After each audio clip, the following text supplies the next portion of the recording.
Vamos abrir aqui o nosso painel. Então, é esse, a mulher na gestão do esporte. Eu vou dar um dado rápido aqui para a gente começar, mas eu falei no início aqui do nosso encontro, que mulheres na gestão do esporte ainda são mais raras, né? Eu peguei um dado, isso depois, quem quiser, eu passo fontes e tal, mas basicamente tem uma pesquisa bem interessante da Ernst Young, que tem um projeto muito sério com mulheres empreendedoras, e dentro desse programa de mulheres empreendedoras tem um outro programa voltado às atletas, chama Women Athletes, e diz respeito a toda a formação das atletas e depois a parte em que elas deixam de ser atletas e passam a trabalhar no mundo esportivo, principalmente na área de gestão do esporte. Então, depois, quem quiser, eu passo, mas a gente tem um dado que em todas as principais companhias do mundo, né, mulheres em cargos de gestão na elite, a gente chama de CEO, né, representam aí cerca de 5%. Esse é o primeiro dado que eu trouxe. E se a gente fosse para a parte de gestão do esporte, em comitês olímpicos, federações, confederações, tem um dado, estima-se aí que raros são os casos em que a gente tem mais de 30% de mulheres na gestão do esporte. Então, esse é um começo aí para a gente, né? E aí eu acho que tem duas situações que a gente vai falar também, que é aquela situação da mulher que é atleta e depois ela tem que se preparar para a transição de carreira dela, e a mulher que vivencia o universo esportivo como uma profissional e que faz esporte, é o que a gente debateu aqui.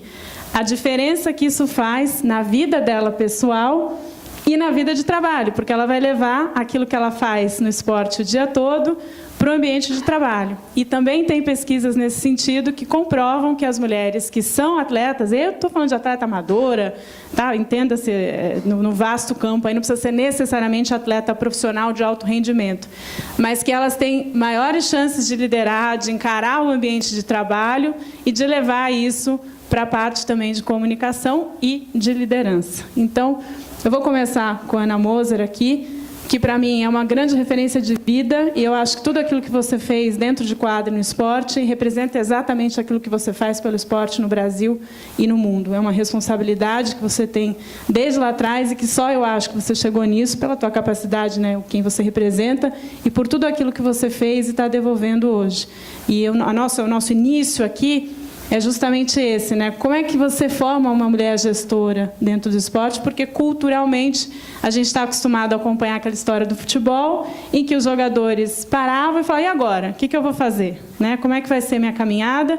Acabavam entrando nesse universo e as mulheres ficavam à parte. E hoje a gente está vendo essa situação mudar. Assim, essa pergunta não existe.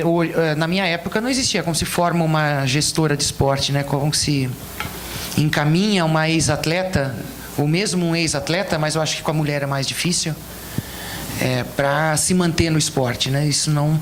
Eu vou assim contar rapidamente qual foi a minha trajetória, né? Que tem 15 anos que eu parei de jogar, vai 16 agora, final do ano. Então tem um tempo, as coisas se ampliaram, né, no esporte, mas não muito, não muito. Então, eu joguei, a minha, assim, quando eu jogava, eu vivi uma geração que foi a primeira medalha adulta, né, olímpica, do voleibol feminino. O masculino já tinha ganho em 92, e nós, foi em 92 e nós ganhamos em 96, né? O masculino ganhou ouro, já tinha ganho prata em 84, né? Então a primeira medalha nossa de olímpica foi em 96. Isso foi para o voleibol feminino, que na época era dos poucos esportes estruturados, né? Profissionais estruturados. Para o voleibol feminino foi uma grande conquista, né? E uma conquista de reconhecimento do valor das mulheres no esporte, né? O esporte é um meio altamente masculino, e o voleibol também. Eu só tive técnicos, só tive preparadores físicos homens, médicos homens, e brutos, fisioterapeutas homens. Tive uma mulher, mas assim, fisioterapeuta, né? Mas raríssimo, né? Então, acho que em outras modalidades tem um pouco mais, mas no vôlei é super masculino. Então, essa coisa da gente, durante né, a fase que eu joguei profissionalmente, né, de romper essa barreira, né, foi uma coisa que eu vivi na pele. Eu não pedi para estar lá, né, eu estava lá. Me incomodava bastante essa questão de que, né, tinha até uma caneca daqueles dizeres lá que, né, que a mulher tem que fazer o dobro para valer a metade. Né, isso era assim, qualquer coisa, a gente se matava e qualquer coisa que o masculino ganhava era joga confete nos meninos, né, e a gente lá ralando. Até preconceituosamente mesmo e como menos valor, né, tendo menos valor, nos tratavam como se tivéssemos menos valor. Depois que eu parei de jogar, e como era muito, sempre falava muito, pedi dispensa da seleção, né, tentei conversar com os homens, né, e não nos ouviam, né, e uma hora eu falei assim, tá, então assim eu vou sair. E aí eu virei a laranja podre, né, e aí um tempo depois, menos de um ano depois, o técnico que eu reclamava foi mandado embora e entrou o Bernardinho. Mas então assim, eu sempre criei problema, né. Acho que você questionava aquilo tudo. Lógico, mas né? para eles... Uma das que questionava. O esporte tem uma coisa que é assim, ó, o esporte não tem oposição no Brasil, não tem oposição, não tem debate, só tem situação. Você não tem duas chapas disputando presidência de confederação, você não tem de COB, você não tem, isso não existe. Então, ou você é contra, ou você é a favor, você está do lado daquilo, ou você é contra. Não tem meio termo. Né? Esse é um pouco a característica do esporte, né? Competitivo, ou ganha ou perde, né? Então, enfim, tem essa questão. Quando eu parei de jogar, então, por eu ser... Vou cortar isso, não fico só eu falando. Foi uma pergunta difícil que você fez. Mas aqui não tem coisa fácil, não. Porque se quisesse coisa fácil, a gente não traria todo esse público maravilhoso aqui. Então, quando eu parei de jogar, eu não tive nenhum espaço. Eu parei de jogar... Assim, vou choramingar, né? Eu parei de jogar por causa do joelho. Eu tenho artrose crônica desde os 26 anos. Quando chegou 31 anos, eu tomava 100 miligramas de anti-inflamatório por dia, todo dia. Não dava mais, eu vou quebrar. Antes de quebrar, eu vou parar. Né? Porque eu queria parar no auge, né? Não queria parar me arrastando. Então eu parei. Parei porque não podia mais jogar. Rompi um contrato com o time, né? Na verdade, eles queriam me cobrar multa, mas tinha uma cláusula lá que eles queriam se proteger, que se eu tivesse algum problema físico, ninguém devia nada a ninguém. Então, eu acabei me beneficiando disso. Mas, enfim, não tive nunca nenhum apoio, nem desse último clube, nem da confederação, nem de nada. Meu primeiro emprego foi na ESPN Brasil. Eu fazia chat no UOL, tinha os primeiros sites de celebridade do UOL. Trabalhava na ESPN, era ano de Olimpíada, era Sydney, 2000. E, enfim, eu tinha um projetinho do Instituto embaixo do braço. Porque eu acreditava naquilo. Aí é um outro assunto, por quê, né? Daí a gente faz uma outra pergunta depois. E aquilo foi, então, eu fui fazendo essas coisas de imagem, que o que me manteve depois foi a imagem. O que, além da imagem, foi eu fui investindo. Eu fui entrando na área social e fui me formando na área social. Um ano e pouco depois que eu parei de jogar, apareceu um patrocinador, a gente montou o instituto e começou. 2, 3, 4, 5 anos depois, 6 anos depois, eu faço 100%, né? Desde então, tem 15 anos no Instituto. Instituto de Esporte e Educação, Instituto de né? Esporte e Educação, né? Que trabalha no Brasil inteiro, a gente tem, enfim... trabalho esporte para todos, né? Então eu me fiz gestora por meios próprios, né?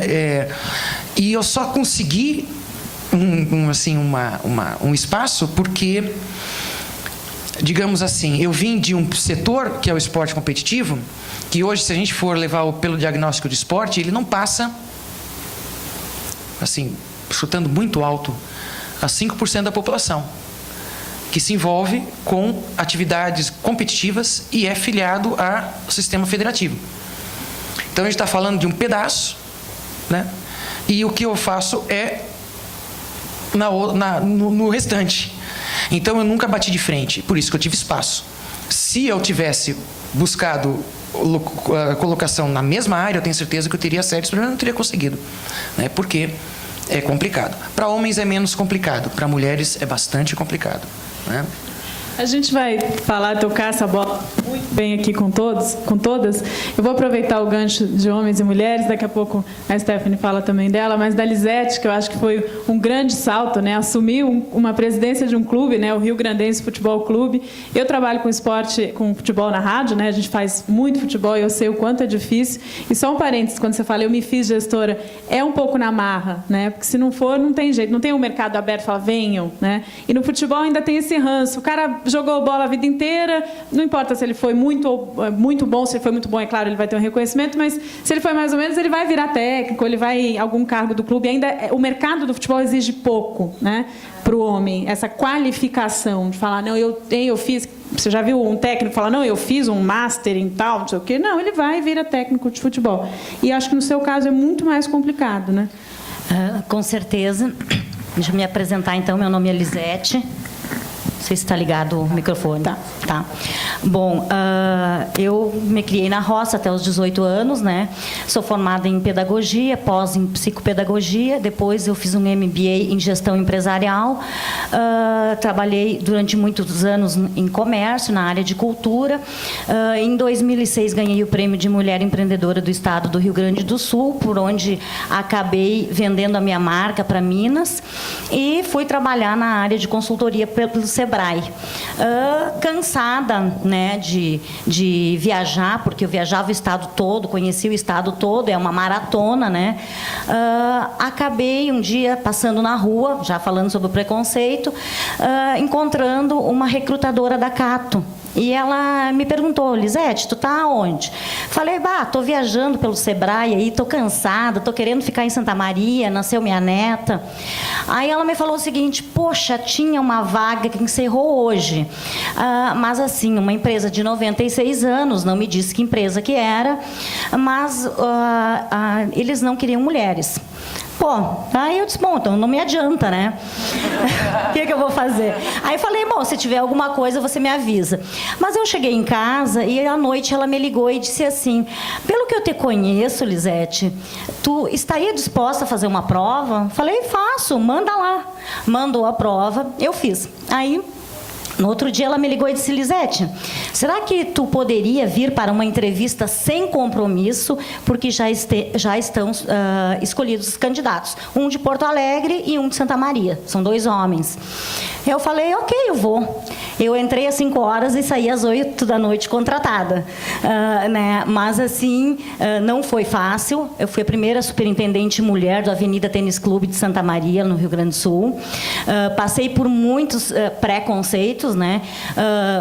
A primeira medida, porque aí o que a Sara falou bastante aí em gestão, em organização, em planejamento, não tinha. E aí eu cheguei no clube cheia de ideias, né, gestora, acostumada a trabalhar com planejamento estratégico, né? Vou ter que implantar, né?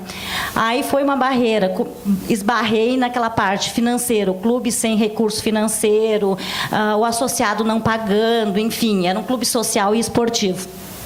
Falei para o presidente, olha, vou tomar algumas medidas. A primeira medida vai ser fechar a catraca. Eu falei para ele, e só vai entrar quem pagar. E ele falou para mim, você está louca? De maneira nenhuma. E eu falei, sim, então o senhor fica em casa. E ele falou, então eu não vou vir. Eu digo, vou fazer um plantão de cobranças com todo o meu pessoal e só vai entrar quem pagar. E vou encher o clube de cartazes, enfim, postei nas redes sociais, tudo. E o presidente enlouquecido.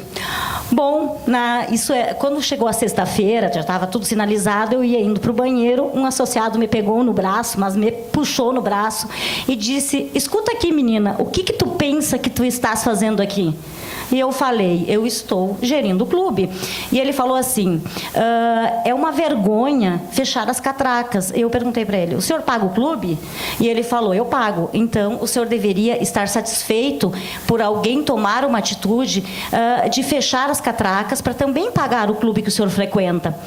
E ele olhou para mim, botou o dedo na minha cara e disse o seguinte, se tu não tirares os cartazes e não abrires a catraca até o final da tarde, eu mesmo faço, ele disse. Eu coloquei o dedo na cara dele e falei o seguinte, o senhor experimente. O senhor experimente. Eu vou lhe dar uma semana e depois de uma semana eu volto a conversar. E já tinha juntado um burburinho de homens em volta, né? Aí, depois de uma semana, eu sentei e mostrei os números. Virou o meu melhor amigo, né? Então, aí as pessoas começaram a respeitar e ver que realmente a gente tem atitude, a gente não tem medo, que a gente não precisa passar por determinadas situações. E aí, aí foi o segundo passo, né? Esse nosso clube, Avenida Tênis Clube lá, ele é filiado à Confederação Brasileira de Clubes. E aí eu disse para o meu presidente, vamos fazer um projeto e vamos apresentar na Confederação Brasileira de Clubes. E ele falou assim, nossa, Lisete, nunca ninguém fez aqui, nenhuma mulher vai ganhar esse prêmio. E eu falei, como assim? Eu vou ganhar esse prêmio, vou fazer o projeto. Fiz o projeto em 2011, ganhei o prêmio de melhor gestora de clubes do Brasil, concorrendo aí com mais de 1.000 clubes no Brasil inteiro. 2012, repeti a façanha, né, que eles acreditavam que não poderia acontecer, né? E aí eu fui... E sempre tinha o futebol nas minhas veias, né? E nesse clube social eu já gostava muito de futebol, acompanhava as escolinhas, enfim. Aí fui chamada pelo Comitê Olímpico, fiz o curso de administração esportiva, né, do Comitê Olímpico. Fui me qualificar também na FGV do Rio, fazendo o curso de gestão, marketing e direito esportivo, e o CEO do futebol. E aí eu vi que o meu tempo no clube esportivo e social já estava terminando e eu queria um novo desafio. Vou trabalhar com futebol. Como? Comecei a trabalhar no marketing do futebol do Rio Grandense Futebol Clube de Santa Maria. Trabalhei durante um ano no marketing e no ano seguinte fui aclamada presidente, né? Então foi uma grande conquista, mudanças muito grandes em um ano, assim, de muito trabalho, de modificar a estrutura do clube. Se vocês me perguntarem preconceitos, muitos, não em relação ao atleta, porque ele respeita muito, não em relação ao torcedor, mas em relação àqueles feudos que ainda encontram, né? Os senhores do engenho que ainda existem no futebol, né? E que acham que o futebol tem que ser feito, gerido daquela forma, amadora, sem prestação de contas. Aí eu lembro muito a Sara, porque a primeira prestação de contas que eu pedi da Associação dos Amigos do Rio Grandense, que tem uma associação, o presidente olhou para mim e disse, só um pouquinho, aqui nós confiamos uns nos outros, nós não precisamos de prestação de contas. Aí eu falei, não é bem por aí, né? Então, gente, é uma longa história, mas para introduzir, né? E aí eu comecei a fazer várias mudanças, implantar desde organograma, cargos novos, né? Porque, na verdade, só existia o presidente, secretário e tesoureiro. Aí eu coloquei uma diretoria jovem, que ela é composta por jovens de todo o Brasil. Eles participam, ajudando, né? Auxiliando. Também uma diretora psicossocial, com psicólogas que dão atendimento não só no clube, mas também na residência, né? Também as outras pastas que tem nos clubes sociais, o patrimônio, enfim, consegui fazer uma parceria com o Grêmio, com uma doação de 1.000 cadeiras, né, para o clube. Ou seja, hoje você está lá firme e forte, todo mundo te respeita como presidente do clube, certo? Eu saí em agosto deste ano e estou... Ainda não? Não, saí em agosto deste ano, mas estou na consultoria aí do Aimoré Futebol Clube, que é um clube de primeira divisão, o meu era de divisão de acesso, e também estou no Guarani de Bagé, que é um dos clubes mais antigos do Rio Grande do Sul, e palestras aí pelo Brasil inteiro contando a minha história. Mas o que você fez é muito importante, essa trajetória eu brinquei, né? Porque é justamente isso, você faz o caminho, planta para depois ver onde vai gerar, né? Vou passar para a Stephanie, porque acho que tem tudo a ver com essa questão de futebol. Ana, se quiser complementar alguma coisa, já também a Esther já fala, porque aí você está do outro lado, né? Você representa atletas, está nesse universo do futebol, mas aí já é o lado mais empresarial, né? Exatamente. Eu trabalho numa empresa familiar com a minha família, que está aqui na plateia, aqui, toda feliz. Eu trabalho, então, com a minha família. Começou com meu avô, ele é pioneiro na gestão de carreira de atletas de futebol. Eles vieram do Uruguai para o Brasil. Na sequência, meu pai e meu tio começaram a trabalhar com eles e fazem isso há bastante tempo. E eles foram muito receptivos quando eu, curiosa, e quis entrar, mas com a intenção de ajudar a família e continuar o sucesso que eles tinham, que eles têm até hoje. Porque eu nunca... Meu pai, por exemplo, nunca me levou no jogo de futebol desde pequenininha. Eu nunca tive também... Por isso, muito interesse, mas desde que eu comecei a trabalhar com eles e optei por entender, conhecer, me informar e me capacitar, hoje, para mim, é um grande prazer. Eu me realizo muito de estar com os nossos principais clientes, que são os clubes e os atletas.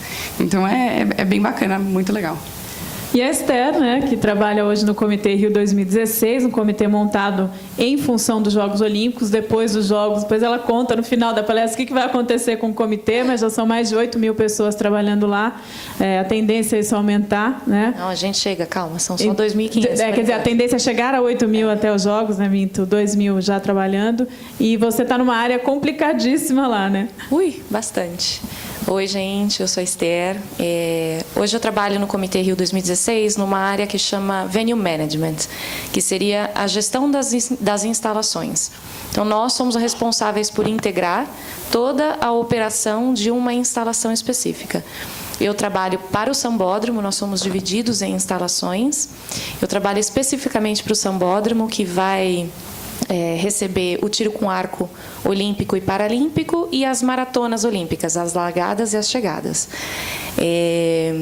Agora, no evento teste, eu não sei se vocês tiveram a oportunidade de acompanhar na mídia, mas nós tivemos o evento teste de tiro com arco, que foi um sucesso, foi muito legal, muito divertido.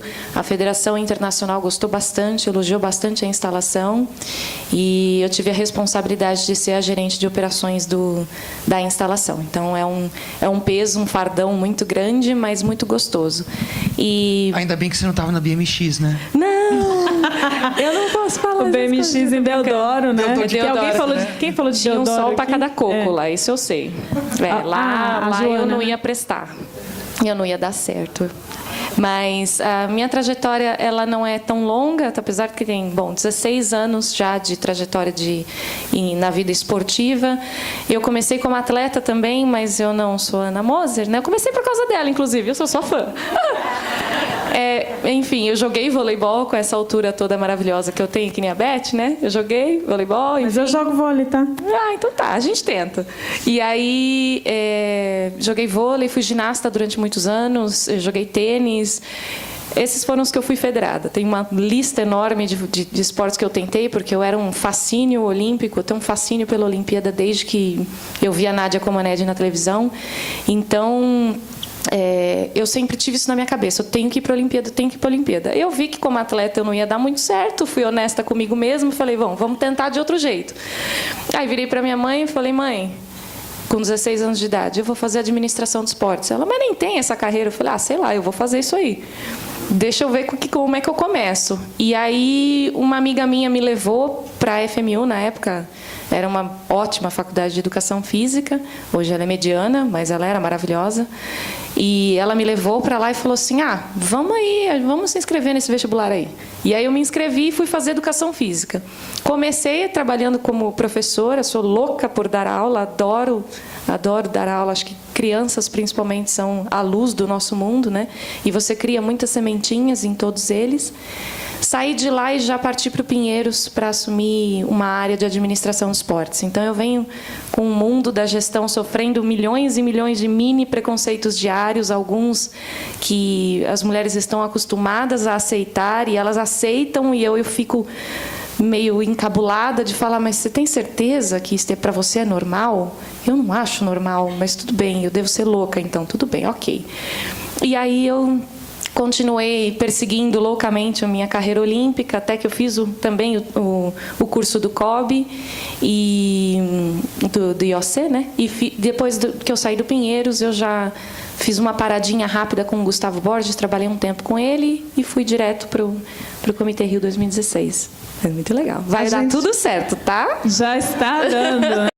Depois você vai contar essa história. Vou, eu conto. Como é que a gente vai chegar nos 8 mil vai. que eu falei aqui? A gente falou um pouco dessa questão do preconceito. Em algum momento vocês podem colocar também outros casos, mas tem um ponto legal que a gente separou da nossa pauta, que é justamente a participação das mulheres nos cargos de gestão, focando em Jogos Olímpicos, e aí a Stephanie pode falar da área dela, né, e a Esther com relação ao comitê, mas, assim, alguns dados legais, né? Se a gente pensar em Londres, 2012, mais de 40% do total dos atletas já eram mulheres, uma super conquista, né? Os Estados Unidos levaram, pela primeira vez, mais mulheres que homens, né? E a gente teve, pela primeira vez, os países, né? Arábia Saudita, Catar e Brunei participando dos Jogos, uma coisa inédita também.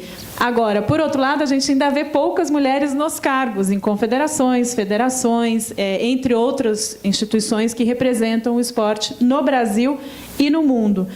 A gente lembra da Bear também, você falou de 96, da medalha. Em 96, o vôlei de praia entrou no programa olímpico. E a Adriana Bear, também outra expoente do voleibol, foi a primeira brasileira a chefiar uma missão nos Jogos da Juventude Olímpicos, né, da Juventude em Singapura 2010. Então, olha que processo a gente tem, né? A gente sabe, em Londres 2012, primeira vez também que o boxe entrou no programa olímpico. Enfim, isso da parte de atletas. Na parte de gestão, a gente ainda tem esse problema. Eu estava vendo uma entrevista do senhor Mizuno, né, o dono da marca, e ele falando do judô, do Japão e tal. E aí, quando ele é perguntado, mas quantas mulheres, ou como são as mulheres ainda nos cargos olímpicos no Japão? Olha, veja bem, você sabe que o Japão ainda é uma sociedade patriarcal, enfim. Então, eu queria te perguntar isso, como é que funciona essa parte para você? O que você acha, você gerindo hoje o Atletas pelo Brasil, a Ana Moser preside também, que é uma das instituições mais sérias de trabalho com esporte, além do Instituto Esporte e Educação. Aquilo que eu falei, né? Assim, realmente é fato, tem poucas mulheres nas gestões, poucas mulheres como técnicas, como preparadoras físicas. Mas eu acho assim, olhando até a trajetória da Esther, né? Ela não estava, enfim, ela não é uma filha, né? Uma ex-atleta que se manteve na estrutura, né? Você buscou um caminho e tinha em São Paulo, né? Da mesma maneira que lá no Rio Grande do Sul, um lugar para onde ir, né? Um emprego para buscar. Na gestão do esporte, ainda hoje, são poucos os cargos, né? Eu vejo muito no vôlei. Nos próprios times, são poucos times. Então, são poucos os cargos de técnico para disputar. Eu ainda vou mais longe. Eu acho que ainda falta muito do hábito da instrução. Porque quando eu fazia faculdade, eu, Esther, sabia o que fazer. Eu tinha uma instrução caseira do que fazer. Procure este caminho. Eu tive um coach. Mas você chega numa faculdade de educação física e ninguém te explica quais são as suas possibilidades no mundo da administração dos esportes. Até hoje, porque eu dou aula na FMU. Então, até hoje, as pessoas não sabem o que é gestão e qual é a possibilidade que ela pode persuadir para a tua própria vida. Então, já fica difícil, acho que para os estudantes que estão aqui, já fica difícil para você olhar para isso aqui e falar, mas espera lá, quem são essas pessoas? O que elas estão fazendo nesse mundo? Então, foi difícil para mim. Quando eu entrei no Pinheiros, eu comecei a entender na prática, porque da faculdade eu não tinha nenhum histórico. O histórico que eu tinha de gestão na faculdade era de academias. E aí eu me forcei a fazer um curso de gestão de academias no ano passado, que eu falei, eu quero ver o que esses caras estão fazendo. E, de fato, é uma indústria à parte. Os números que as meninas apresentaram no primeiro painel é baseado todo na indústria de gestão de academias. Não existe dado da indústria da gestão do esporte, né, que é a administração por trás do negócio esportivo. Esse dado não existe. O dado que existe é de academia. É de quem pratica por praticar.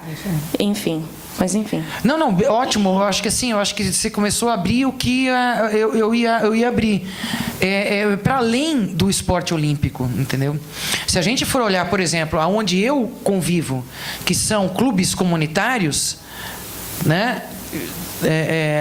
Cadê a Vida Corrida? Neide, cadê Neide? Neide já foi. Ela é uma gestora de um espaço de esporte comunitário. Não está ligado à Federação de Atletismo, né? Então, nessa área, e assim como nos clubes, que para mim, assim, eu sou catarinense, eu conheço bem lá o Sul e imagino, né? Machismo, né? Exatamente, né? Então, quer dizer, mesmo assim, existe um campo que vai além do que está visível, né? E o esporte visível é o esporte da mídia, né?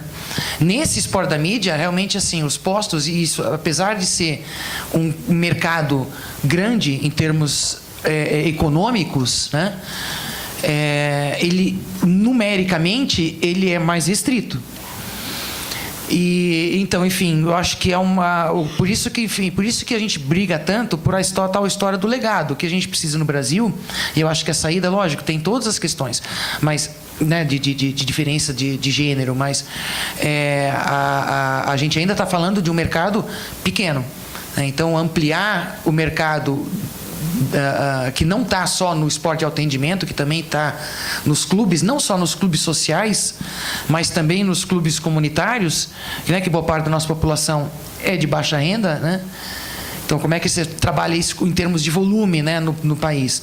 E aí você encontra várias mulheres, né? Eu acho que é muito mais fácil você encontrar mulher gerenciando CDC, né, Clube da Comunidade, o pessoal da prefeitura que conhece aqui em São Paulo. Eu conheço várias, né, que mandam nos homens, né? Porque o que são CDCs? Basicamente são times de futebol de várzea, né? Homens jogando futebol à noite, quando tem luz, ou final de semana, né? E tem muita mulher que manda nisso tudo, que organiza o bar, organiza, né, o jogo de camisa, o cuidado com o vestiário, e quem manda lá é a mulher, né? Então, enfim, é isso. Tem mercados e mercados, né? E o mercado competitivo, ele é mais restrito. Lisete, não sei se você quer completar, porque, por exemplo, você foi buscar uma formação em gestão esportiva, né, em marketing, enfim, você foi construindo isso. Acho que esse ponto é importante. Quando você fala do que fazer, a gente precisa ter esse olhar, né? E por isso eu falei até no começo da conversa do programa da Ana Chang como um exemplo. Porque é isso, todos que fazem parte incentivam que as meninas, os homens, enfim, estudem, tenham uma formação para lá na frente fazer a transição. Quem fez muito bem isso também é a Fabiola Molina, da natação, foi uma grande nadadora, e ela conseguiu fazer essa transição. Hoje ela é dona de uma marca dela de roupas de natação, entre tantas outras coisas.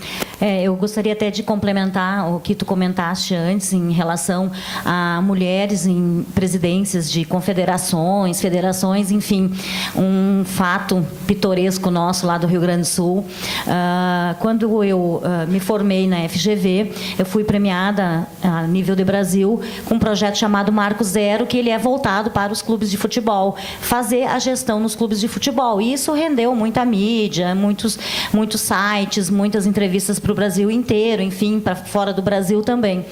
E aí eu comecei a desenvolver o trabalho totalmente focado em gestão, modificando toda a parte de gestão. Os repórteres começaram a me perguntar: Lisete, tu tem pretensão de ser presidente da Federação Gaúcha de Futebol? Eu falei, não, no momento não. Para minha surpresa, tinha eleição. Eu recebi um e-mail do presidente me perguntando se eu ia apoiá-lo e pediu que eu assinasse um documento que eu não iria participar da eleição. Então, gente, existe existe. Então, tinha que assinar, mandar um e-mail direitinho, dizendo que não iria concorrer, né? Então, a gente sente isso na pele, mas eu acho que, como disse a Beth, eu fui construindo, né? Fui construindo esse projeto Marco Zero, que hoje eu aplico em outros clubes de futebol, né? Realmente Marco Zero, começar do zero, porque ainda quem convive, como eu, com clubes menores, embora os clubes maiores ainda estejam muitos engatinhando na área da gestão, o que acontece nos clubes pequenos?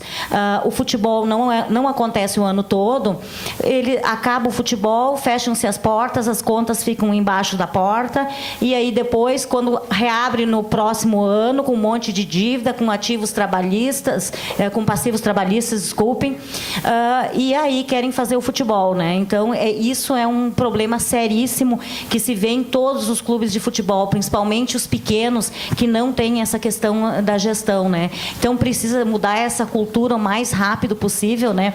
E até porque os homens, eu diria que nós temos uma vantagem, né? Os homens, eles são mais emoção, mais razão, desculpa.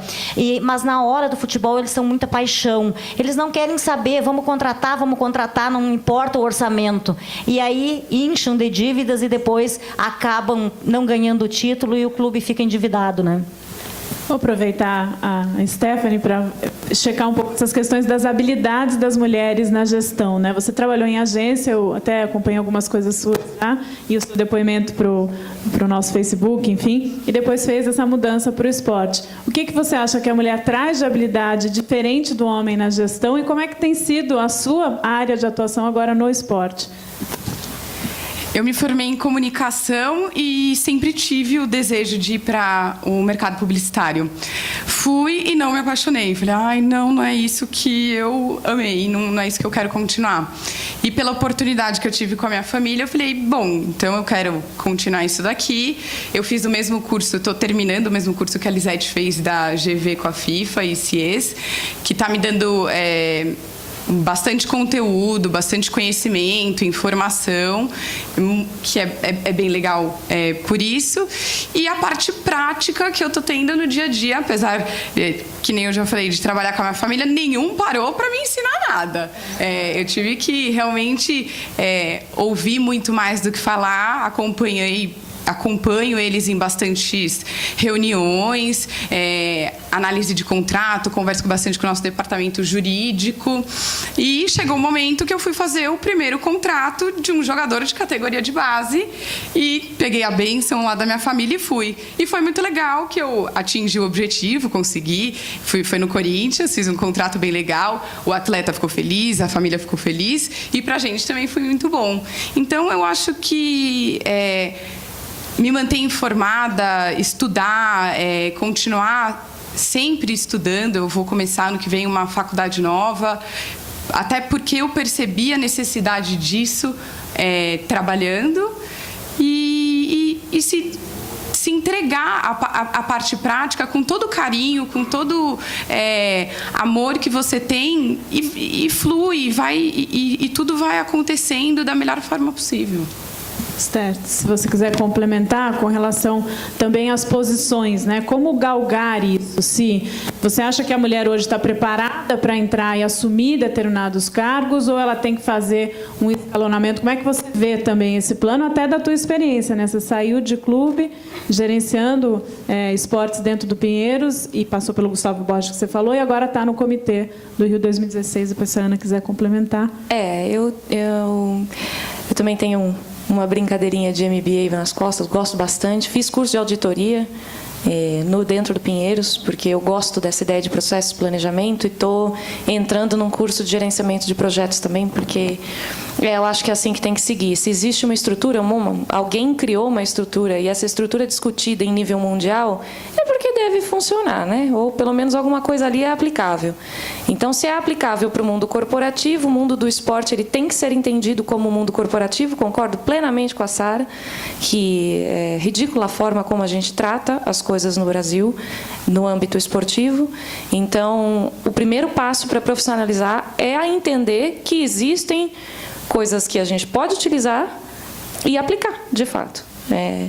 Então, como eu falei, na época que eu estudava na faculdade, não havia nenhum curso, tinha um curso apenas, né? Eu me formei já tem mais de 10 anos, então tinha um curso apenas, que era da Trevisan, o da FGV estava sendo montado, então ele estava assim, em vias, e era tudo direcionado para o futebol. Eu assisto, mas eu odeio futebol. Eu venho do mundo olímpico, tenho todo o respeito pelo mundo de futebol. E o que ele criou para o mundo do esporte, eu tento aprender todos os dias mas vocês não vão me ver num curso da FIFA. Dificilmente vocês vão me ver no curso da FIFA. Não tenho o menor interesse. Mas eu busquei as competências a partir do formato de trabalho que eu aprendia de modelos australianos, de modelos belgas, de modelos franceses, de modelos alemães. Eu fui indo atrás de informação, falando, bom, como é que esses caras funcionam e o que eles buscam para a vida deles, as sedes olímpicas, o que as sedes olímpicas fizeram, como é que foi lá.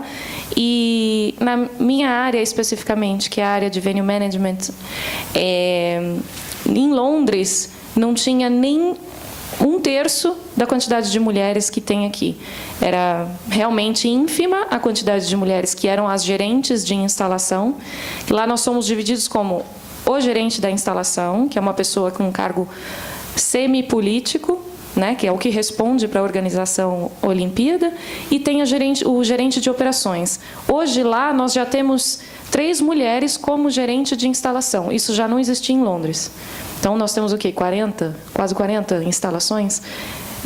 3 mulheres é um número ínfimo, mas se você for para um cargo um pouquinho mais baixo, que é a gerência de operações, aí você já tem uma porrada de mulher. E uma das coisas que eu escutei muito no Pinheiros, escutei muito no começo de carreira, não, mas mulher é mais organizada. Vocês precisam ver o quarto da minha irmã mais velha. Organizada pra caramba. Não, porque mulher é mais sensível. Eu era chamada de o quê? Carrasca, né, Robes? Carrasca, eu era a incisiva demais. Não, você é muito incisiva. Por quê? Porque eu cobro o correto? Está correto, nós combinamos, eu estou apenas dizendo para você, por favor, cumpra o combinado. Ainda digo com uma certa delicadeza, não sou assim tão cruel, mas eu era muito incisiva. Então, a mulher, quando ela age de forma correta, cordata e conforme o acordado, ela é muito incisiva. Se ela é delicada, porque você é muito docinha, não vai conseguir nada assim, você tem que bater de frente. Pera, gente, eu não vou ser desrespeitosa e cruel com ninguém, porque você acha que assim é a atitude que deve ser. Então, as competências, eu sou super contra definir mulher, o feminino e o masculino. Eu até digo para você que eu aceito feminino e masculino, mas eu não aceito mulher e homem, porque o homem também tem feminino e a mulher também tem masculino. Eu fiz um tratamento de coach não faz nem 2 semanas e a minha resposta é que eu era assim 70% racional. Você vai dizer para mim que eu sou um homem? Eu não sou um homem. Tem que equilibrar os 2 lados, né? O lado feminino e o lado masculino. Sempre. Até para levar essa questão da gestão e da liderança de uma forma legal. O que eu queria colocar, agora chegou aquele momento que a gente vai perguntar quem pratica esporte, né? O quanto vocês levam daquilo que vocês fizeram já na vida inteira, e obviamente você no esporte olímpico, e eu não sei se vocês praticam, enfim, mas acho que sim, para a liderança dentro daquilo que você atua, né? Porque isso tem também dados, enfim, não vou entrar muito porque é chato, mas comprovadamente que a mulher que pratica esporte, que vivencia o esporte no dia a dia dela, a Gabi falou isso aqui, a Neide, enfim, as outras acho que vão comentar, levam para o seu trabalho, porque você tem que aprender a conviver com, né, ganhar e perder, disciplina, todo o espírito coletivo, enfim, suor, aquele momento que você está nadando que, né, falta o fôlego, você fala, eu aguento ou eu vou desistir? Né? Aquele momento que você está perdendo, que vai tudo por água abaixo, você aguenta ou você vai, até que ponto você consegue? Então, isso dentro do esporte, como é que você leva para a gestão naquilo que você faz no dia a dia? Essa coisa da disciplina, né, da superação e tal, né, isso com certeza. O esporte me fez entender processo, né, que é um pouquinho de cada vez, assim, e nas recuperações aí de cirurgia, a perna ficava fininha, e aí o músculo demorava a vir, e eu fazia exercício todo dia, o músculo não via, e um dia ele vinha, né, então, não tem jeito, tem que botar todo dia, porque esse é o processo, essa questão de processo e resiliência, de absorver, né, absorver pressão, absorver frustração, né? Buscar tem problema aqui, não dá, como é que faz? Não sei, difícil, tudo bem, vamos lá, como é que faz? Né? Essa coisa é do esporte, né? Estratégia, está no jogo, você está tomando pau, como é que você faz? Você entrega o jogo, né? O mais rápido de acabar com o sofrimento é esse, você entrega o jogo, acaba mais rápido, assim, tá difícil o jogo, qual é a solução mais rápida para acabar com o sofrimento? Perder. Então, enfim, isso você leva para a vida, né? O que é, na hora da pressão, você buscar a saída. Enfim, eu também aprendi no esporte a entender as limitações das pessoas, né? E os ativos e as limitações, né? O potencial e as limitações. E que para fazer um time, tem que usar o melhor de cada um. Não adianta querer massacrar, né, uma pessoa por não dar algo que ela não pode dar. Sei que tem esse equilíbrio, sempre alguém que vai fazer mais e outro que vai fazer menos. O que não pode é fazer mais e fazer menos por falta de vontade, né? Eu estou dando aqui o máximo que eu tenho, mas o meu máximo é 5. O seu máximo é 10. Então, eu não sou pior porque eu faço 5 e você faz 10. Eu sou pior se eu não der meus 5. Né? Então, isso nas relações de gestão, né? Hoje eu gerencio o instituto, 2 institutos. O Atletas não. O Atletas é um conglomerado, né? Os atletas são todos voluntários. Tem uma gestão, tem uma secretaria executiva. Mas eu no Instituto Social e no Instituto para a Educação são mais de 100 pessoas, né? As minhas gerentes e diretores, assim, são todas mulheres, porque foram vindo. Tem um jeito de mulher. Aí você olha lá o departamento financeiro, é só mulher. Eu disse, meu Deus, tem que botar um homem aqui dentro. Né? Mas você vai no técnico, só tem homem. Aí tem que botar mais mulher. Então, assim, vai equilibrando, né? E essas coisas, enfim, isso que eu levei do esporte. Aquele momento que quem pratica esporte levanta a mão, hein? Ó, estamos bem, então, hein? Estamos bem. Lisete, você pratica também, né? A gente estava falando ali embaixo. O que você acha que você leva no teu dia a dia como gestora, que você aprendeu no esporte, e você transfere isso para o relacionamento? Porque você traz isso, né, também para a relação interpessoal, que eu acho que é muito legal. Nós não somos máquinas, né? É aquilo que a gente é no pessoal, a gente leva para quem a gente compartilha também, né? Com certeza. E até devem estar se perguntando, assim, como que eu entrei no futebol, né? Então, desde muito pequena... Vai me dizer que você joga futebol bem. É a minha inveja. Adoro futebol. Comecei a jogar muito pequena, né? Muito moleque, arteira, né? Jogava bolita e futebol. E como não tinha luz elétrica, meu pai tinha um radinho de pilha. Então, esse radinho, o único dia que ele ligava era quando tinha o jogo do Grêmio. Então, eu ficava ali atenta, né? Aí, nos finais de semana, como não tinha nenhum outro entretenimento, eu ia para o jogo de futebol. Adivinha? Tava lá. E aí, para poder ir no próximo jogo, que a gente naquela época ia de caminhão, imaginem só, né? Eu ficava juntando as garrafinhas de grapete, que não sei se a maioria aqui acho que nem conhece, para poder juntar a passagem para poder ir para o outro jogo de futebol. E isso me ensinou muito, me ensinou desde a parte financeira, desde a parte que eu aplico hoje na minha vida pessoal também, né? E não só na vida profissional, tudo que eu aprendi desde pequena em relação ao futebol.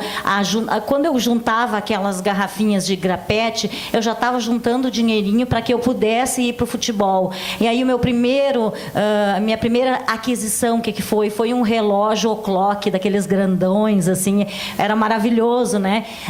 Ali começou a educação financeira, além de outras competências da organização, do planejamento, de ter metas, de ter sonhos, e de ir atrás disso, né? Eu sempre tenho um objetivo e já estou buscando o próximo, né? Até estava comentando aí com o pessoal, até o Pedro tinha me pedido, e eu acabei esquecendo de passar. Eu estou lançando um livro aqui em São Paulo, agora em dezembro, né, que é a gestão feminina e o futuro do futebol, né, porque, na verdade, com essa ótica diferente da mulher, para que a gente possa não só amargar derrotas, mas também conquistar aí muitas vitórias sobre o lado feminino. E colocando também o que o futebol me ensinou que eu posso aplicar no mundo corporativo, na minha vida pessoal e profissional, né. Então, é um trabalho bem bacana, assim, de pegar lá em loco, aplicar, viver 24 horas por dia o futebol e tu poder aplicar isso na tua vida pessoal e profissional. Stephanie, não sei o que você pratica, se você quer contar, o que faz a diferença para você como gestora hoje naquilo que você faz, na condução dos projetos, o que você acha que é o a mais em relação à tua vida pessoal, experiência com o esporte, na gestão? Eu sou praticante de academia, nada de alta performance, só trabalho com atletas. Tá ótimo, já se mexe, né? Eu trabalho com atletas de alta performance. Então, por exemplo, num jogo de futebol você precisa do zagueiro, você precisa do volante, você precisa do meia, você precisa do atacante. E eu enxergo que a troca que eu tenho que ter com ele é oferecer uma empresa, no caso a empresa que eu trabalho, multidisciplinar, assim como o jogo de futebol. Então, não adianta nada estar lá só o meu pai, o meu tio, o meu avô, hoje eu ajudando eles também, mas eu preciso do departamento financeiro, eu preciso do departamento jurídico, eu preciso das secretárias, um todo que vai fazer, que vai ser o suporte para a carreira dele, porque o que eu faço é a gestão da carreira. E a carreira do atleta, apesar de ser muito mais curta do que uma carreira tradicional, eu tenho que oferecer de forma total e de alta performance mesmo, tudo para ele conseguir em campo fazer o melhor trabalho possível e não se preocupar com diversos outros assuntos. Então, o esporte, trabalhar com esses atletas me traz muito essa visão e que eu tento colocar sempre em prática no meu dia a dia. Esther. Eu aprendi muito com o esporte e ainda aprendo muito. Mas uma coisa que eu aprendi muito com o esporte é que ele, por si só, ele é inclusive exclusivo. Ele inclui e exclui. E o fato dele excluir, a nossa sociedade atrapalha um pouco na aceitação. Veja, lembra? Eu aceitei que eu não era uma atleta olímpica. Eu fui para mais uns 5 esportes diferentes, no mínimo 3 com federação, fui campeã paulista de tênis, mas não cheguei mais longe que isso. Não tem problema. Eu aceitei e falei, bacana, eu vou viver do esporte, mas vou viver do esporte de uma outra maneira. Então, isso é que o esporte me ensinou, que é o que a Ana falou, que é resiliência. É uma das maiores características, as mais belas. Persista, que você sabe que você vai conquistar. Um dado que é zero importante talvez para vocês, mas que faz muito sentido para quem busca o que sonha. Eu não conhecia absolutamente ninguém no Comitê Rio 2016. Ninguém, zero. Hoje, algumas pessoas que entraram depois de mim, eu conheço por conta das minhas relações com a Confederação de quando eu trabalhava no Pinheiros. Mas no momento em que eu entrei, em 12 de janeiro de 2015, eu não conhecia absolutamente ninguém. Não foi um milagre, foi persistência. Eu estou desde 2011 tentando entrar na Rio 2016, porque eu acho de coração e por sustentabilidade da minha formação de que eu tinha alguma coisa para contribuir. Então eu falei, eu tenho que estar lá. Eu tenho que estar lá, eu tenho que fazer alguma coisa lá. Puxa, eu consigo fazer isso, eu vou. E só o esporte para ter trazido isso para a minha vida. Acho que mesmo a mamãe do meu lado falando, vai, filhinha, bonitinha. Muito pelo contrário, minha mãe nem acreditava que eu ia conseguir. Para falar a verdade, ela falou para mim desistir umas 3, 4 vezes. Não porque ela não confiava e não acreditava em mim, mas é porque ela sabia como era aquela vida. Meu pai também foi esportista, então eles conhecem essa vida. Minha mãe se lesionou no voleibol muito cedo na vida. Na época dela ainda era pior que na época da Ana, né, Ana? Mais velha, uns 20 anos mais velha ainda. Então ela realmente sofreu muito, ela se lesionou feio e muito cedo. Tem a coluna toda estrupiada desde pequena. Então, o que o esporte realmente ensina, e ele tem a ensinar a todo mundo, é resiliência. Não é à toa que as pessoas mais gostam de fazer hoje é correr. Correr é o maior símbolo da resiliência possível que a gente tem. Cada dia uma distância maior, cada dia uma conquista maior. Believe, né? Vamos acreditar que dá. Então é resiliência. Eu amo isso, adoro. Queria saber como é que a gente está de tempo. Eu estou controlando aqui. A gente tem mais 5 minutinhos, porque daqui a pouco tem as perguntas e a gente vai fazer as considerações finais. E eu vou deixar para as dicas de cada uma para a gente fechar, porque a gente tem aqui uma dica, assim, algo que você gostaria de compartilhar para quem quer realmente entrar no mundo, né, esportivo, na área de gestão esportiva. Cada uma depois, né, a hora que quiser fechar, mas fica como algo para a gente pensar e fazer esse encerramento. A gente tem mais 5 minutos. Tem um lance que eu queria te perguntar, e aí se elas quiserem já compartilhar, que é como é que você faz para realmente fazer a diferença hoje como gestora, daquilo que você teve a vida inteira como atleta, das características que a gente já falou, como é que você extrai o melhor das pessoas que estão trabalhando com você, porque gerir é isso, né? Tem liderança, tem compartilhar, tem você entender quais são as limitações do outro e tal, mas como você faz isso? Porque tal como um bom técnico na vida, ou um bom mestre, né, um professor, você precisa enxergar que talento ou que pedra você tem ali para lapidar. E se você tiver um técnico que não é legal, ele pode acabar com a tua carreira. Eu já vivenciei muita coisa assim. Infelizmente, eu tive bons técnicos, mas são mestres, e cada um de nós aqui tem os seus mestres na vida. Então, no esporte... E como é que você faz isso na tua gestão? Eu acho que uma coisa importante é que, bom, por sorte minha, né, eu faço essa minha experiência de gestão numa área que eu conheço, que é o esporte. O que a gente propõe na nossa instituição é uma visão e uma ação ampla do esporte, né? Então, eu sou líder desse processo a partir do fato que eu tenho essa visão ampla do processo. E eu busco, enfim, conhecer e enriquecer e jogar essa luz, ser aquela que dá a visão do todo e dá a luz e orienta o caminho. Para isso precisa conhecer muito daquilo que você está fazendo, né? Dá liberdade para as pessoas darem o seu melhor, né? Até colocar... Inspirar, né? Eu acho que falta isso também, né? Dar espaço e dar responsabilidade de entrega, né? Corresponsabilidade, né? A gente não tem lá uma política de bônus, né, salarial, de dividir lucro, né? Nós somos uma ONG. Quando eu consigo, eu faço gratificações, mas isso é raro, né? Mas, enfim, eu busco maneiras de que eles se sintam donos do negócio. Somos todos donos, temos todos a responsabilidade, né? E isso são projetos, né? Um projeto coletivo. Então, a minha ação de gestão é de construir ambientes e projetos coletivos. Para dar tempo, então, para a gente passar pelas três, Lisete, o que você acha que você faz a diferença, só para completar rapidinho, nessa tua gestão? Eu diria assim, que eu trabalho com 3 pilares, e essa é uma das dicas que eu gostaria de deixar aqui para vocês, assim, que os 3 pilares fundamentais dentro de qualquer área, tanto no esporte como na nossa vida pessoal e profissional, eu diria que nós temos que estar em constante transformação. A segunda coisa, um comprometimento com esse nosso propósito de trabalho.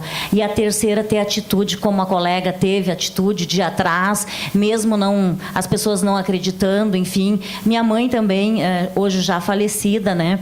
Ela sempre dizia para mim assim: filha, tu vai sofrer muito porque tu é muito sonhadora. Então eu fingia que eu estava dormindo, eu fechava os olhos para poder imaginar onde eu queria chegar. Então eu deixo como dica para todos, assim, busquem os sonhos de vocês, né? Tenham essa atitude e essa coragem. Não adianta a gente ficar reclamando que a gente não tem espaço, que a mulher não é valorizada, se a gente ficar sentado esperando. A gente tem que correr atrás daquilo que a gente quer. E eu faço isso todos os dias, né? Desde muito pequena, eu sempre corri atrás dos meus sonhos e aplico isso na minha vida pessoal e profissional. É isso que eu gostaria de deixar aí como legado para vocês pensarem nesses 3 pilares, então. Legal, Stephanie, se você quiser também completar aquilo que você acha que você faz diferença rapidinho, a gente já fecha e parte para as perguntas, assim, do ponto de vista da tua atuação na gestão. Eu acho que, pelos sócios da empresa serem todos homens, foi muito diferente me ter na empresa, né? Então, acho que eu trago a minha intuição, eu questiono. Então, por estar há pouco tempo nessa área, eu estou há 3 anos, você é mais questionadora e isso faz as pessoas escutarem. Então, você ter a oportunidade de eu escutar e fazer o meu avô, o meu pai e meu tio se escutarem de novo para a gente pensar uma nova estratégia, uma nova conduta, isso é muito interessante. Isso é muito simples. O meu trabalho ele é com pessoas simples e eu não me permito a não ser simples, porque eu acho que é assim que a gente consegue conversar, consegue ser transparente, consegue trabalhar com ética, porque eu preciso que ele confie em mim e dê para mim a carreira dele para eu ali chegar num grande clube e fazer muito sucesso. Esther, você tem que bater o pé às vezes, jogar capacete em alguém ou tá tudo certo lá, dá para ir conduzindo bem? Eu sou a pessoa que você menos vai ver correr, gritar e se desesperar dentro de uma instalação. Eu me recuso a ter qualquer atitude dessa. Uma coisa que eu faço muito com a equipe, principalmente eles lá na Rio 2016. As áreas funcionais que trabalham para a operação, elas não são meus funcionários, elas são funcionários das áreas delas. E quando nós vamos para a instalação, vem um grupo de pessoas e, de repente, lá existe um gerente da operação inteira. Então, eu não posso me posicionar como se eu fosse um chefe do outro. Eu tenho que me posicionar de uma forma que ele entenda a parte integrante que ele é daquela equipe toda. Então, uma das coisas que me ajudou muito na vida foi a empatia. Apesar de eu ser extremamente racional, eu sou humana, não sou sensível. Você nunca vai me ver chorando no trabalho, mas eu tenho útero, né, gente? Fazer o quê? Você vai chorar um pouquinho. De raiva eu choro bastante. Não, mas não em casa, só em casa, gente, só em casa. Não, mas eu sou muito racional. No trabalho, para mim, ser profissional é eu olhar o outro, entender aquilo que ele está propondo. Se aquilo corresponde com a realidade, ok, vamos em frente. Se não, eu tenho que ter um argumento. Se eu não tenho um argumento, eu tenho que aceitar a verdade do outro. Se eu tenho um argumento, eu falo, olha, veja, e vamos lá. Então, a empatia, o trabalho em equipe, ele parte do ter 12 ouvidos e uma boca. A gente ouve o dobro do que a gente fala, sempre. Tentar passar o máximo da confiança que você tem naquilo que você pode solucionar. Então, virar um ponto de referência. Quando você disser, eu vou te ajudar, ajude, faça e termine. E ajude. Se vire em 30, trabalhe até meia-noite, se você tiver que trabalhar, porque você disse que você vai fazer, então faça. E muitas coisas que eu tenho visto na vida é que a entrega no Brasil é uma coisa esquisita, né? Então, realmente, entregue. Tenha certeza, porque aí você vira um ponto de referência, toda aquela equipe vai virar para você e falar, bom, ela resolve. Então, eu vou lá. E aí a equipe vem junto. Isso é natural, isso é completamente natural. E aqui a gente entrega no horário também, viu? Porque quem é de rádio, a Alessandra já foi, a gente está sempre com o reloginho. Então, eu acho que eu estou certa aqui, 1h em ponto, que não é tão em ponto assim, mas está certo, né, Pedro? A gente abre, então, para as perguntas e depois a gente faz as considerações finais, quem quiser deixar as dicas e aí, enfim, que não forem respondidas. Só lembrando, a gente tem as perguntas por ordem de mãozinhas e depois as que não derem tempo, né, aqui, a gente abre com o papel, aí deixa o seu nome, e-mail, contatos e a gente responde depois, tá bom? Oi. Olá. Só aproveita. Meu nome é Débora, eu sou colunista de futebol do Grêmio e de uma revista de Madrid. E eu queria pegar um gancho da Ana com relação ao vôlei que tinha um preconceito no teu tempo e que hoje a gente vê que houve um crescimento muito grande, inclusive na representatividade delas perante o Brasil, perante a torcida e tudo mais. Relacionando isso ao futebol, que o futebol feminino é incrivelmente esquecido, não sei, essa é uma das perguntas. O que você acha que houve uma estruturação da parte da Confederação do Vôlei para que o vôlei feminino tivesse um reconhecimento ou não? E que o futebol feminino é mais uma questão de gestão ou é cultural? A questão do futebol feminino eu jogo para vocês 5. O futebol feminino é uma questão cultural do machismo ou é uma questão de gestão por falta de alguém, até de uma mulher que possa chegar lá e falar, não, eu vou assumir isso aqui, vamos levar o futebol. Porque eu vejo assim, na Espanha, o futebol feminino lá, a seleção, é diferente o tratamento deles, sabe? É muito valorizado, eles falam bastante delas e aqui eu acho muito esquecido. Então, só queria pegar esse teu gancho do vôlei. Você acha que houve uma estruturação? Ainda tem um preconceito? Como você vê nesse... Não dá para você ter preconceito mais com um bicampeão olímpico, né? Sim. E é exatamente isso. Essa é a questão. Foi por resultado. Eu lembro quando as meninas foram bicampeãs. Lá tem o centro de treinamento de Saquarema. Isso eu só sei pela imprensa, né? Eu não estava lá. Os meninos lá, eles têm lá no centro de treinamento, tem totens, tamanho natural dos campeões olímpicos, né? E aí, quando as meninas foram campeãs olímpicas, né? E aí, quando é que vai? Agora vai sair, então, o nosso totem? Porque só tem os homens aqui, né? Acho que não foi nada, foi totalmente conquistado, né? Bicampeãs olímpicas, não tem o que dizer. E o futebol é cultural, não é uma questão de vai além de tudo. Você pode fazer o trabalho que quiser, porque elas também não são campeãs olímpicas, mas elas têm grandes resultados e são né, tem a Marta e tudo isso. Mas eu acho que o mais forte aí é a questão cultural mesmo. Meninas, alguém quer completar? É só você olhar para a FIFA. Quantas mulheres tem lá? Olha, É simples. Olha para a CBF. Mas nos Estados Unidos o futebol é forte, na Europa o futebol é forte. Mas a FIFA não manda. Não, mas esquece a FIFA, entendeu? Falando até mesmo. Até que eles venham, para falar bem da verdade, a FIFA vem apoiando o Campeonato Mundial Feminino, a Copa do Mundo Feminino. Eles vêm apoiando bem, eles vêm dando corpo para isso, tem direitos de imagem e direitos televisivos, já aumentou bastante a produção. Mas a CBF ainda é um pouquinho complicada e é cultural. Eu não diria um pouquinho, eu diria que bastante. Bastante, né? Gente, eu vou pedir só se a gente puder ser breve nas perguntas. Aquela história da manchete, 10 segundos, só para dar tempo de todo mundo perguntar, tá? Só respondendo a você com relação ao futebol feminino, se a gente for olhar a trajetória, o futebol entrou em 96, né, nos Jogos Olímpicos. Então, é uma história muito recente e o futebol vai muito além da Marta. Você citou grande, né? Quem tem Marta tem, enfim, um grande histórico, mas você tem Formiga, que já serve a seleção brasileira há mais de 20 anos. Você tem a Érica, que está no Paris Saint-Germain, hoje Paris Saint-Germain, né, dos nossos amigos da seleção masculina, enfim, e pouco se fala, né? A gente tem um Brasileirão agora rolando. Onde que você ouve falar que quem são as equipes que estão disputando a segunda fase do Brasileirão feminino? Ninguém sabe, né? A gente tem o torneio feminino agora, que vai ter o Internacional, vai ser em Natal, não sei se alguém tem relação com o Natal, enfim, pela primeira vez, sempre em São Paulo ou Brasília, as meninas têm 5 títulos, né? E por aí vai. Então, mas eu acho que o foco tem que ser outro, tem que ser a questão que é cultural, tem que ser de baixo para cima. Sim. Não é simplesmente de cima para baixo, uma questão de imagem, de influenciar, de inspirar.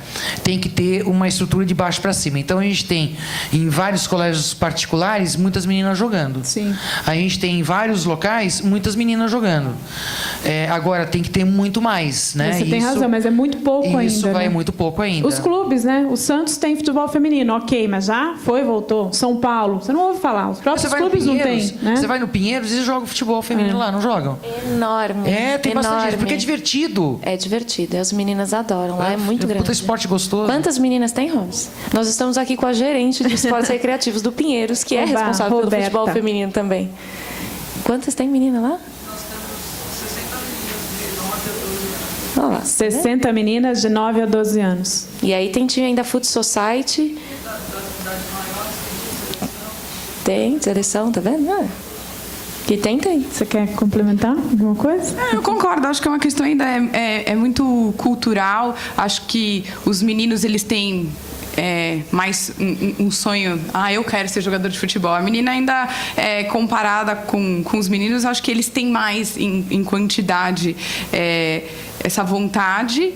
E eu acho que nem a Ana falou, quanto mais menina se dedicar e quiser, vai conquistar e isso vai acontecer.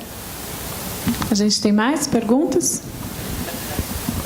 Boa tarde. Oi. Que vozeirão. Meu nome é João Paulo, eu curso Educação Física na Anhanguera de Guarulhos. E minha pergunta é referente à gestão feminina no exterior. Que a gente sabe que aqui no Brasil tem aquele preconceito, tudo.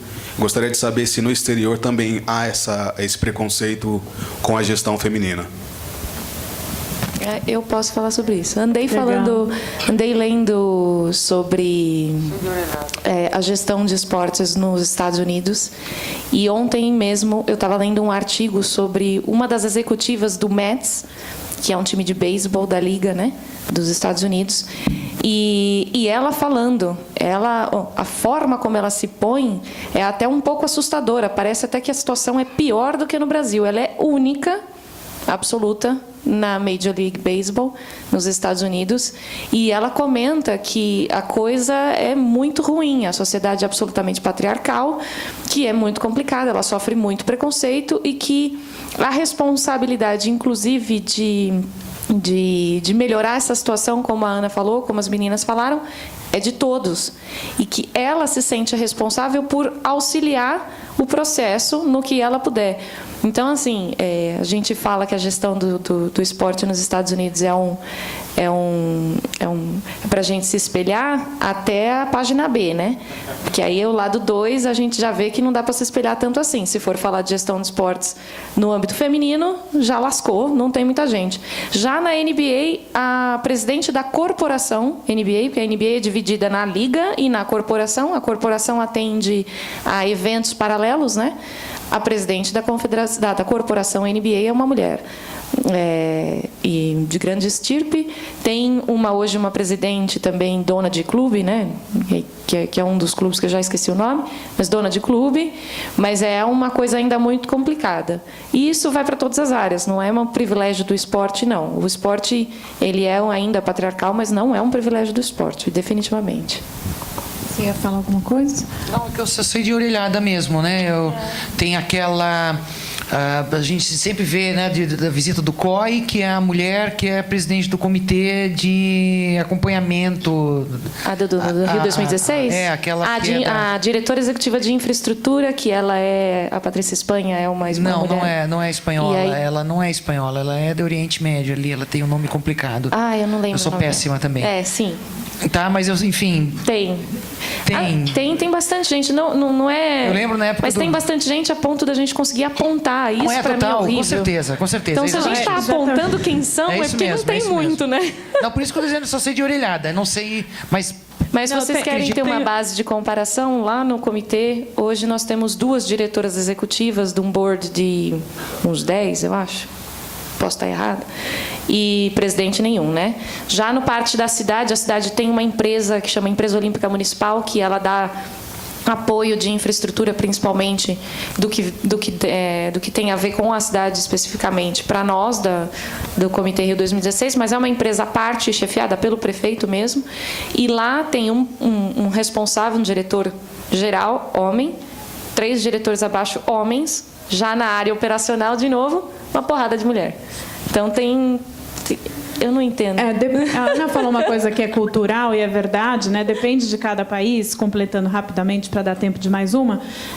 Então, cada país tem, como eu falei do Japão, a história que eu citei do senhor Mizuno, né? O Japão ainda tem muita dificuldade. Ele foi franco na resposta dele, falou, veja bem, né? Não, a gente ainda não tem muitas mulheres nos cargos de gestão. Tem uma americana muito legal, que é a Molly Fletcher, que ela é chamada de Jerry Maguire de saias e tal, é uma história bem legal, depois você pode pesquisar. Ela tem a própria companhia, ela foi tenista e hoje ela é agente de atletas, mas foi pioneira nessa parte também, teve que superar aí vários desafios, mas é uma das mulheres reconhecidas aí mundo afora com relação a isso, tá? Depois eu posso te passar algumas outras referências para a gente não estender tanto. Tá? Quem mais? Eu aqui. Eu quem? Eu, Jackson. Opa, Jackson. Boa tarde, primeiramente. Boa tarde. Jackson Silva, estudante de Educação Física da Anhanguera Guarulhos. E, primeiramente, parabenizar vocês por esse evento maravilhoso, oportunidade da gente adquirir novos conhecimentos. E a minha pergunta é especificamente para a Ana Moser. Ana, o quanto foi difícil para você parar de jogar e fazer uma mudança tão grande na sua vida?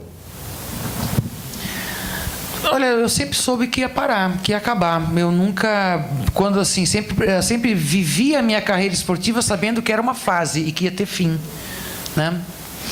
E então eu quando parei, eu também tinha vontade de fazer outras coisas. Eu não sofri, não.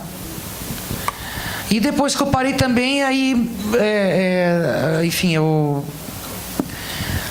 me mantive dando, enfim, com visibilidade, né? Então, mas assim, depende muito, né? Quer dizer, isso, gente, foram 15 anos de vida.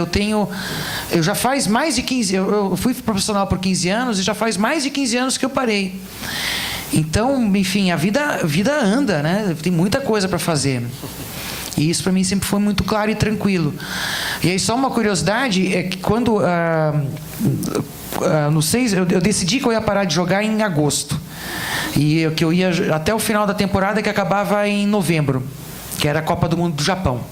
Então eu fiz lá um plano que deu certo, podia não ter dado, mas deu, né, de jogar até a Copa do Mundo, e aí eu parar. Nesse tempo eu comecei a escrever um livro. Então eu escrevi esse livro e fui me despedindo da minha carreira. Então eu ia relembrando as histórias e tal. E foi um processo também de despedida, né? Então isso também me ajudou na passagem. Tem tempo para mais uma? Então vamos lá. Posso? Só se eles é que mandam aí. Tá.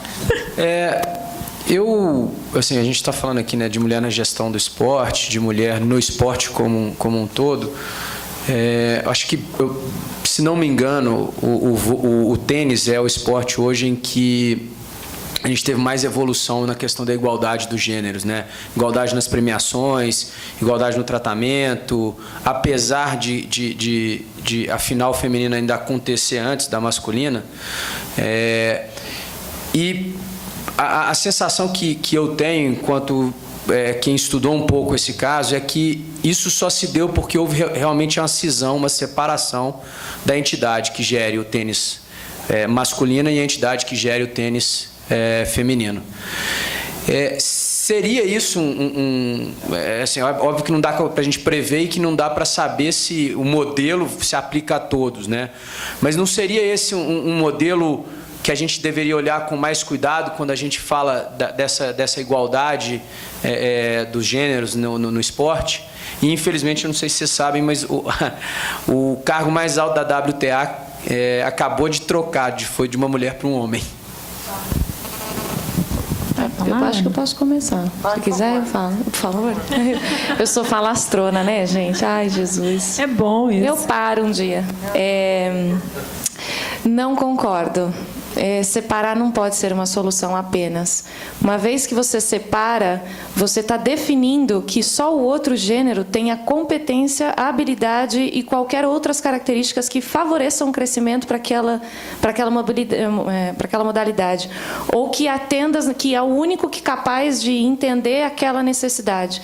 E eu não acho que esse é o caminho. Eu posso estar errada, mas eu acredito que o caminho é: esquece toda a separação, olha a pessoa.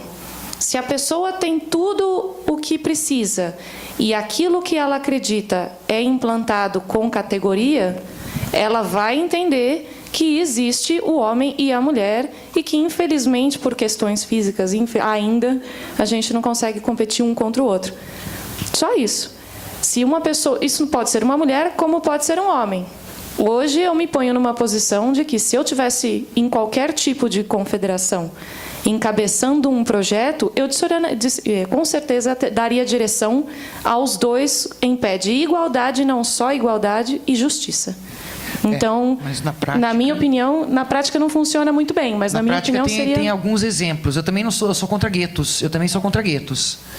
Mas em alguns casos, por exemplo, no futebol no Brasil, eu acho que só mesmo saindo é que poderia ter alguma chance. E eu cito o caso das ligas de basquete da masculina, como é que chama? Nova NBB, e aí tem a feminina. A Liga Feminina, NBB. Exatamente. E essa cisão foi o único caminho para o feminino. Mas aí é porque quem está lá na cabeça não vai olhar as duas coisas com pé de igualdade.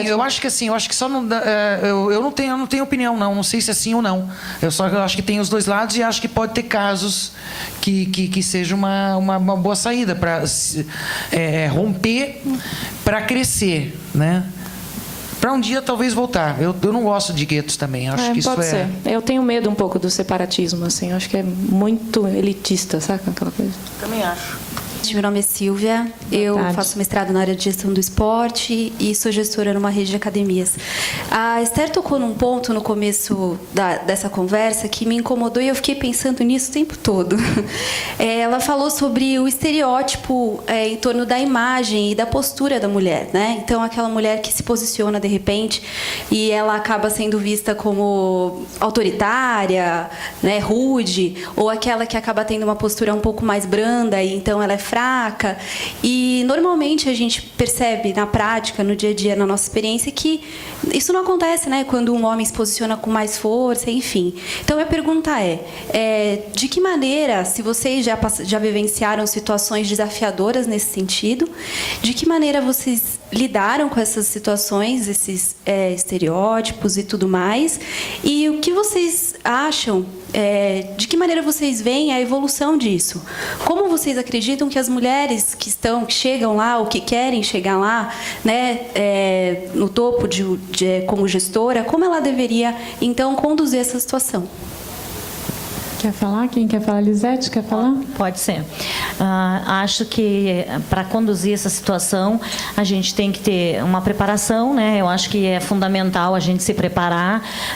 Eu acho que para chegar no topo, eu consegui, durante anos, fui me preparando, né? Tem realmente essas dificuldades, mas eu acho que tu não pode separar isso. Claro que sempre tem aquela coisa assim, porque é mulher, vai chorar, vai se desesperar. Não, eu acho que é o contrário. A mulher, ela tem o equilíbrio, ela sabe equilibrar muito bem a emoção e a razão, né? Então, eu acho que esse é um passo fundamental para que a gente possa absorver e poder trabalhar isso dentro da tua área que tu atua, né? Eu acho que é fundamental. Eu vejo, assim, no dia a dia, tanto com o atleta, como com a comissão técnica, enfim, com todos, né? Eu acho que tu tem que ser tu mesma, né? E tu não tem que te modificar, te moldar. Eu acho que o teu sucesso vai depender da tua marca, da tua forma de gerir, te fazendo respeitar, te fazendo olhar como uma profissional competente, né? Claro que sempre existe aquilo, né? Parece que a mulher tem que estar sempre provando que é competente, né? Mas isso também está muito dentro da gente. Eu acho que a gente tem que acreditar que a gente é competente e que a gente pode fazer a diferença. Esse é o ponto, né? Tu acreditando, com certeza tu vai fazer a diferença. Posso complementar? Claro. Porque assim, eu também me incomodo muitíssimo. O que eu faço, muitas vezes eu finjo que eu não escuto. Eu nego. Eu faço muito isso.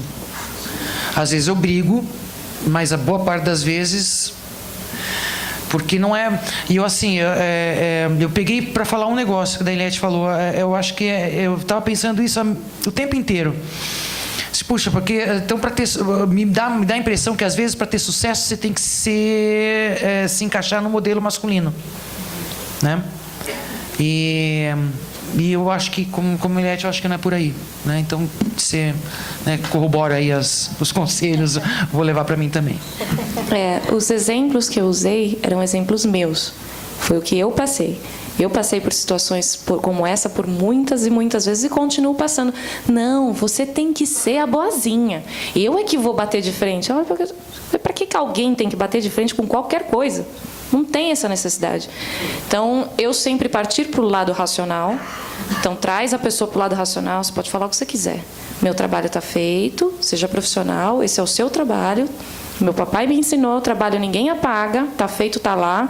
Ainda na época que era máquina de escrever, alguém podia roubar. Hoje em dia tá lascado, tem e-mail, você tem comprovações 1000, então seu trabalho tá feito. Então, você quer falar que é incisivo demais, incisivo de menos, fofinha demais, fofinha de menos?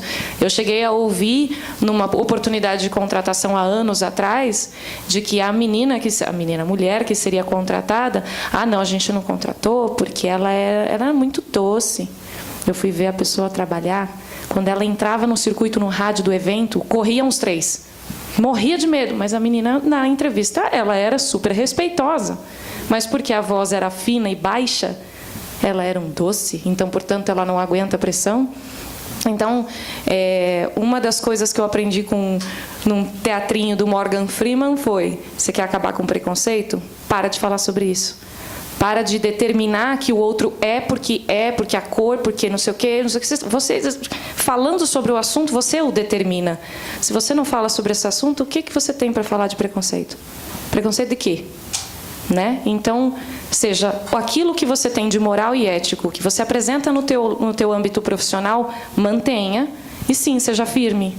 Não, eu não vou fazer o que você está me pedindo, porque eu não quero, eu não acho isso correto, por causa disso, está aqui, ó, provado. Tudo bem? Tudo bem. É incisivo? Desculpa. Paciência. Vai de cada um, né? Eu acho que o importante é você ser você mesma, que nem a Lisete falou, e buscar, por exemplo, o que eu fiz. Eu busquei ferramentas para assumir o cargo que eu assumi. Então, eu sou mulher, eu sou jovem e eu sou neta. tá, mas eu vou usar isso como uma oportunidade, né? Não como um preconceito, porque o preconceito é um pré-julgamento, então é uma tela em branco, então a pessoa não me conhece, putz, eu vou ter que atender a neta do Juan Fischer. Tá bom, então tá lá uma tela em branco. Eu me capacitei, eu fiz, por exemplo, um curso de estilo, porque eu trabalho numa área muito masculina e eu não quero que me percebam porque se eu sou bonita, se eu sou assim, eu sou assado, eu quero que percebam o meu conteúdo, que eu tô aqui para dividir e para fazer. Então eu busquei ferramentas para nesse quadro pintar o que eu pudesse pintar e como o que eu quis passar, então eu estudei, eu me informei. Antes de uma reunião no Corinthians, eu vou pesquisar sobre o elenco, como que está a categoria de base, como que ele está no campeonato, o que ele está precisando de jogador, como estão os contratos, porque é disso que eu vou falar. Então eu acho que eu posso usar de forma proveitosa o meu lado feminino. Então, várias vezes, por exemplo, eu chego numa reunião, seu Juan, que legal que você trouxe esse step. É isso mesmo, que legal. Trazer a leveza, a feminilidade, usar isso ao nosso favor, ao invés de me acuar e ficar quieta, Não, a partir do momento que você tem a informação, o conhecimento, confie em você. Temos mais um mês. Que pedido de debatedora aqui é uma ordem. Então, a professora Clarice Setion, que está aqui do meu lado, que é uma debatedora do próximo painel, quer fazer uma pergunta, uma colocação. Eu não vou negar para ela. Vocês concordam? Claro, absolutamente. Eu não sou bobo, né? Estou com vergonha, não vou falar mais nada. Que isso. Eu só queria colocar uma colocação. Colocar uma colocação ficou lindo. É o calor. Quando a gente fala de guetos, né, o rapaz deu o exemplo, o Jackson deu o exemplo do tênis da Federação Feminina. Gueto me remete à guerra, né? Gueto me remete a nazismo, gueto me remete a uma coisa muito triste. Gueto me remete a minorias que, na época, foram pisoteadas. Eu sou judia, então me remete ao Holocausto. Eu não acho, é uma questão de opinião, só que a Federação Feminina de Tênis ou a NBBF sejam guetos. Eu vejo muito pelo contrário. Eu acho que a mulher cresceu tanto dentro dessas modalidades que elas demandam um cuidado separado para elas, e não um cuidado de uma minoria ou um cuidado de pessoas menores. Eu vejo simplesmente como elas estão tão grandes que elas ganharam um espaço próprio. Só para colocar isso, acho que não dá tempo de debater muito, mas eu queria fazer essa colocação. Obrigada. Obrigada a você, Clarice. Ela volta aqui para o nosso painel aqui. Muito obrigada. Então é isso. A gente pode encerrar com as considerações finais. Quem quer começar? Agora eu vou ficar livre. Não vou determinar mais nada aqui. Esther, quem quer começar? Vou começar para terminar logo, porque eu já falei demais. Então hoje. Vamos. A gente vai almoçar já. Gente, tem espaço. Tem gente querendo. O mundo precisa. Venham. É isso. O mundo precisa de pessoas de variedade, de diversidade, de milhões de diferenças de competências. E quanto mais diverso, não importa se é homem, se é mulher, se tem opções sexuais complicadas ou não, qual é a cor da pele, eu não ligo para nada disso, desde que a competência esteja lá e que seja diversificado. As nossas diferenças nos unem, sempre. É isso. Obrigada, Esther. Eu queria agradecer todo mundo pelo tempo que vocês disponibilizaram para estar aqui, para estar ouvindo a gente. Pedro, Rodrigo, Beth, para todas as participantes aqui, muito obrigada. E eu queria finalizar com algumas dicas que serviram para mim e eu espero que inspire vocês. Então, a minha primeira dica é se capacitar. Da forma que for, você pode ser um autodidata, você pode ler um livro, você pode ver um filme, você pode fazer um curso online, você pode vir numa palestra. O importante é você ter conhecimento e informação. Usar a internet a nosso favor. Então, colocar lá no Google que você não precisa viajar para conhecer nada, né? Hoje está ao nosso alcance.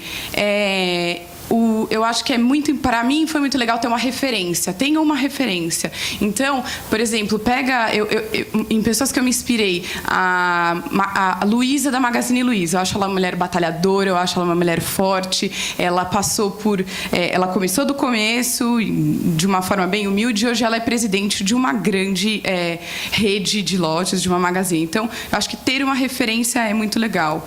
Outra coisa é network. Às vezes dá muita preguiça de ir num evento, no aniversário de alguém, você fala, ai, que chato. Vai. Às vezes você vai conhecer alguém que vai te abrir uma porta, que você vai receber um cartão, tenha sempre o cartão na bolsa, porque eu acho que isso é super importante. E, por último, último, o marketing pessoal. Eu acho que hoje a gente tem que pensar no que a gente posta, no que a gente fala, em como a gente trabalha a nossa imagem para usar ela a nosso favor. E, além do que a Esther falou disso, da gente não falar tanto do preconceito para desmistificar isso, pensar antes de fazer algumas coisas quando está falando da nossa imagem, para a gente colher os frutos positivos disso e mudar o padrão, o pré-julgamento das pessoas. Obrigada. Obrigada a você, Stephanie. Lisete ou Ana? Não sei se vocês querem. Fica à vontade. Bom, eu quero agradecer primeiramente ao Pedro, né, que manteve esse contato ao longo dos meses aí, que a gente vem conversando, né, ao Diogo, ao pessoal aqui, por estar presente aqui nesse encontro, né, as colegas aqui, eu acho que enriqueceram bastante, eu acho que é uma troca muito grande, a gente aprende e, na verdade, como disse a Stephanie, essa rede de contatos que a gente acaba fazendo, conhecendo pessoas, experiências novas, né? E que a gente volta energizado, porque a gente já sabe de coisas que a gente vai poder implantar, né? Então, eu acho que esse momento foi um momento muito rico, quiçá tivéssemos mais oportunidades, né, de estar trocando aí com profissionais dessa mesma área, né? E falando sobre o nosso trabalho e trocando ideias, né? Então, eu só tenho a agradecer a todos vocês aqui por ter nos ouvido, ter tido essa paciência conosco, né? E pelas colegas aqui que nos auxiliaram e ajudaram a fazer com que esse debate aí pudesse ser construído. Muito obrigada, Lisete. Bom, para agradecer o evento, parabenizar o evento, né, que segue aí pelo dia. E assim, eu acho que todas as dicas aí também levam para mim e acho que a gente deve ficar onde nos tratam bem, né? Meu pai dizia, estão te tratando bem, minha filha? Estão. Então, legal. Então, não fiquem onde não te tratem bem. Tá? Porque tem muito lugar que dá para usar tudo aí que o pessoal falou, de capacidade, tudo isso, e ainda ser bem tratado. Muito bom. E assim, acho que estamos nos tratando bem. Quem fala? Rebete, eu esqueci de agradecer. Desculpa, meninos. Muito obrigada. Estou me sentindo muito honrada de estar aqui. Obrigada, isso aqui é apaixonante. Pronto. Pois é, eu acho que é isso, né? A gente está nesse clima gostoso. Eu não vou me estender muito para a gente justamente sair para o almoço, mas também queria agradecer muito a vocês pela participação, por essa energia que a gente forma aqui, a todas as debatedoras.